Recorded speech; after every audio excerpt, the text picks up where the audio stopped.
इस्लाम में शराब क्यों हराम है? अंदरूनी हकीकत दोस्तों आज की वीडियो में हम देखेंगे।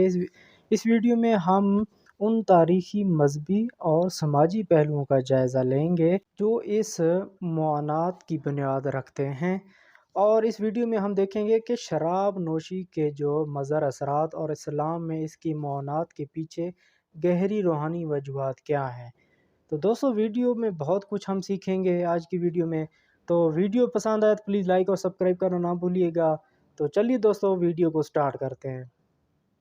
इस्लाम में शराब हराम है, यह बात दुनिया का हर वो इंसान जानता है जो मेंटली फिट है। कई मुस्लिम कंट्रीज में तो शराब पूरी तरह से बैन है, ना ही वहां शराब बनती है और ना ही वहां शराब बिकती है। अभी पिछले साल कतर ने फीफा वर्ल्ड कप को होस्ट किया था, एक ऐसा वर्ल्ड कप जो दुनिया के सबसे बड़े टूर्नामेंट में से एक है, जिसमें मैक्सिमम टीम वेस्टर्न कंट्रीज से आती है, जहां शराब उनके कल्चर का एक हिस्सा है। बावजूद इसके कतर ने अल्कोहल को पूरी तरह से बैन कर दिया था। साल 2022 फीफा वर्ल्ड कप उसके इतिहास का ऐसा पहला टूर्नामेंट भी था जिसमें शैंपियन नहीं खोली गई। अब सवाल ये, आपने कभी सोचा आखिर इस्लाम में शराब हराम क्यों है? क्यों मुसलमानों को शराब से दूर रहने को कहा गया है? समझते हैं आज की वीडियो में। पहले समझते हैं कि इस्लाम में शराब का इतिहास क्या है। 7वीं सेंचुरी में जब प्रॉफिट ऑफ इस्लाम ने अपनी नबूवत के बारे में लोगों को बताया कि वो अल्लाह के नबी हैं और अल्लाह का पैगाम लोगों तक पहुंचाने के लिए उन्हें भेजा गया है। उस टाइम अरब में बहुत सी बुराइयां हुआ करती थी। लड़कियों को जिंदा जमीन में दबा दिया जाता था, औरतें बाजारों में बिका करती थी, जो लोग अमीर होते थे उनका बिहेव गरीबों के साथ जानवरों जैसा हुआ करता था। ऐसी बहुत सी बुराइयां थी जिसे करने में अरब प्राउड फील करते थे, जिसमें एक बुराई थी शराब, जिसे अरबी में खम्र कहा जाता है और इसका प्लूरल होता है खुमूर। उस टाइम अरब में शराब लोगों की जिंदगी का हिस्सा हुआ करती थी। सुबह पीने के लिए अलग शराब, रात में पीने के लिए अलग शराब, मेहमानों के लिए अलग शराब, मतलब शराब की बहुत सी कैटेगरी भी हुआ करती थी। प्रॉफिट ऑफ इस्लाम अल्लाह के पैगाम को लोगों तक पहुंचाना शुरू करते हैं और धीरे धीरे लोग इस्लाम की तरफ आते हैं, मुसलमान होने लगते हैं। लोग मुसलमान तो हो जाते लेकिन शराब भी पीते, क्योंकि अब तक शराब के हराम होने की कोई बात उन्हें नहीं बताई गई थी, क्योंकि शराब उनके लिए उनकी जिंदगी का एक हिस्सा थी। लेकिन इसी बीच कुरान चैप्टर 2 वर्स 219 लोगों को बताई जाती है, जिसमें कहा गया है, ऐ नबी, ये आपसे जुए और शराब के बारे में पूछते हैं, कह दीजिए इन दोनों के अंदर बड़े गुनाह हैं। कुछ लोगों के लिए कुछ फायदे भी हैं, लेकिन बुराई फायदे से ज्यादा है। इस टाइम तक शराब को लेकर उसकी बुराई के बारे में तो बताया गया, लेकिन अभी भी शराब हराम नहीं है। जैसा भी आपको बताया, शराब अरब के लिए उनकी जिंदगी का हिस्सा थी। ऐसे में डायरेक्ट शराब को पूरी तरह से बंद कर देना सही ना होता। कुरान के चैप्टर 2 वर्स 219 को याद रखना। हम इसके बारे में आगे भी बात करेंगे और इसका कॉन्टेक्स्ट क्या है इसके बारे में भी समझेंगे। शराब को लेकर अब एक और पैगाम आता है कुरान चैप्टर 4 वर्स 43, जिसमें कहा गया है, ऐ ईमान वालों यानी मुसलमानों, अगर तुम नशे की हालत में रहो तो नमाज के लिए ना जाओ। अभी भी शराब पूरी तरह से बैन नहीं है, सिर्फ एक बैरियर है जो ये कहता है अगर नशे की हालत में हो तो नमाज के लिए ना जाओ। यानी शराब पी सकते थे, बस नशे की हालत में नमाज नहीं पढ़ सकते थे। इस पर्टिकुलर टाइम तक इस्लाम में शराब कंप्लीटली फॉरबिडन नहीं थी, बस एक नमाज ना पढ़ने वाली कंडीशन थी। अब आता है वो टाइम जब इस्लाम में शराब को कंप्लीटली हराम बताया जाता है। कुरान चैप्टर 5 वर्स 90 एंड 91, ऐ ईमान वालों यानी ऐ मुसलमानों, शराब और जुआ और बूत ये सब गंदे काम हैं, ये सब शैतान के तरीके हैं, इसलिए उनसे दूर रहें ताकि आप कामयाब हो सकें। वर्स 91 में कहा गया है, शैतान तो ये चाहता है वो शराब और जुए के जरिए तुम्हारे बीच दुश्मनी और नफरत पैदा कर दे, तुम्हें रोके अल्लाह की याद से, नमाज से, तो इसे छोड़ते हो या नहीं। ये सुनने के बाद उस टाइम के जो मुसलमान थे उन्होंने शराब पीना बंद कर दिया। यहां तक बताया जाता है कि जब लोगों ने यह सुना कि शराब हराम हो गई है तो जिसके घर में शराब थी उसने उसे फेंक दिया, जिसके हाथ में शराब थी उसने उसे वहीं रख दिया, जिसके मुंह में शराब थी उसने थूक दिया, और जो शराब पी चुका था वो उसके पेट में जा चुकी थी, उसने ये सोचकर उल्टी कर दी कि हो सकता है शराब हराम होने का हुक्म पहले आ चुका हो और मुझे बाद में पता चला हो, तब तक मैंने शराब पी ली हो। और इसी के बाद इस्लाम में शराब को हराम बता दिया गया, यानी अब कोई भी मुसलमान शराब नहीं पी सकता है। लेकिन अभी भी एक चीज थी जो पी जा रही थी।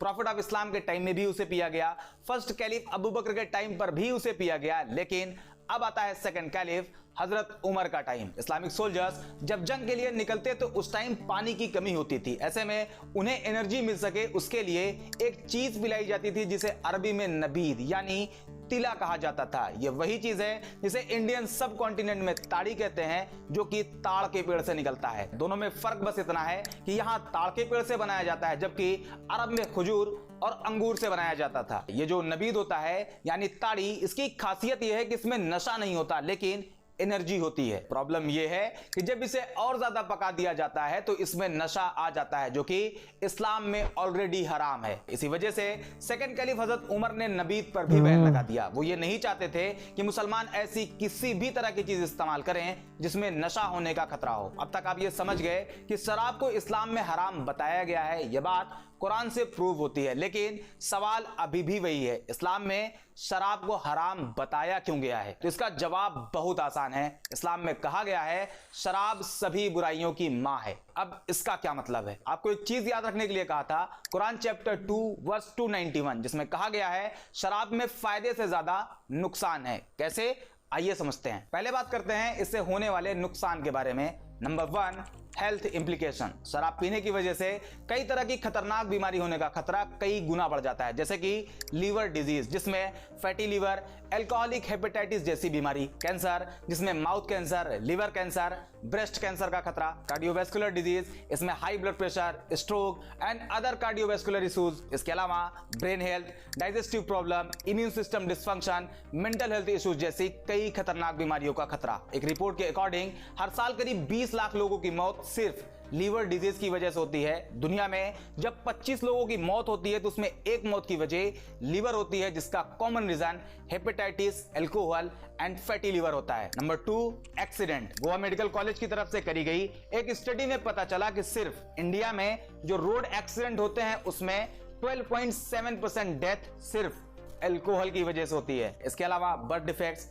एडिक्शन एंड सबसे खतरनाक सोसाइटल इंपैक्ट एंड क्राइम। और इसे हम 2 पार्ट में डिवाइड करके समझते हैं। पहला वायलेंस, दूसरा फैमिली इश्यूज। पहले बात वायलेंस की। अगर आप न्यूज देखते हो, न्यूज़पेपर पढ़ते हो, तो ऐसा कोई दिन नहीं बीतता जिस दिन शराब की वजह से वायलेंस की खबरें ना हो। पिछले 2 से 3 दिन की कुछ अपडेट्स आपको दिखाता हूं। अधेड़ ने शराब के नशे में लगाई फांसी। नशे में बेटे ने कर दी मां की हत्या।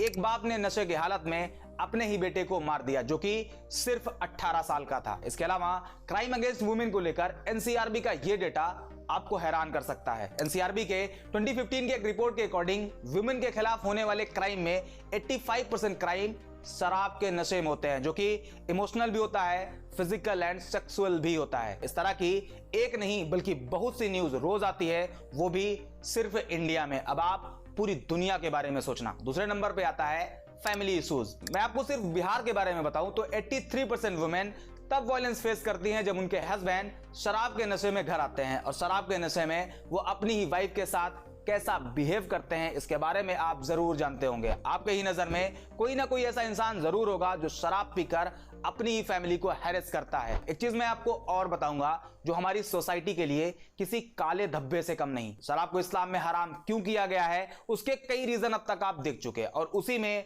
एक रीजन और है जो आपको जानना चाहिए। एक 24 साल का लड़का जो सुबह सुबह शराब पीता है, उसके फादर घर में नहीं होते, शराब के नशे में उसे कुछ समझ नहीं आता और अपनी ही मां का रेप करता है। गाजियाबाद में शराब से एडिक्ट एक नौजवान लड़का दिवाली की रात अपनी ही मां के गले पर ब्लेड रख देता है और धमकी देता है कि अगर उसने खुद को उसके आगे सरेंडर नहीं किया तो वो उसे मार देगा, एंड वो भी अपनी ही मां का रेप करता है। इस तरह के 1-2 केसेस नहीं है, अगर आप गूगल करके देखते हो तो कई हजार केस आपको मिल जाएंगे जहां शराब के नशे में लोग अपनी ही मदर, सिस्टर, यहां तक की ग्रैंड मदर को सेक्सुअली हैरेस किया हुआ है। उन्हें यह समझ नहीं आता कि वो कर क्या रहे हैं। जो वो कर रहे हैं वो बिल्कुल भी सही नहीं, लेकिन शराब उनके सोचने समझने की पावर को निल कर देती है, एक अच्छे खासे इंसान को दरिंदे जानवर में बदल देती है। ये कुछ रीजन है जो कि शराब की बुराइयों में आते हैं। कुरान के चैप्टर 2 वर्स 219 में यह भी कहा गया है कि शराब कुछ लोगों के लिए फायदेमंद है। तो इसका क्या मतलब है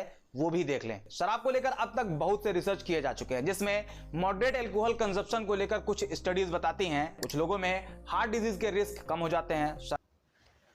दोस्तों वीडियो अच्छी लगी है तो प्लीज़ लाइक और सब्सक्राइब करना ना भूलिएगा। इस तरह की अच्छी अच्छी वीडियो मैं लेकर आता रहूँगा। नई वीडियो के लिए मैं दोबारा हाजिर हूँगा। दुआ में याद रखिएगा। अल्लाह हाफिज़।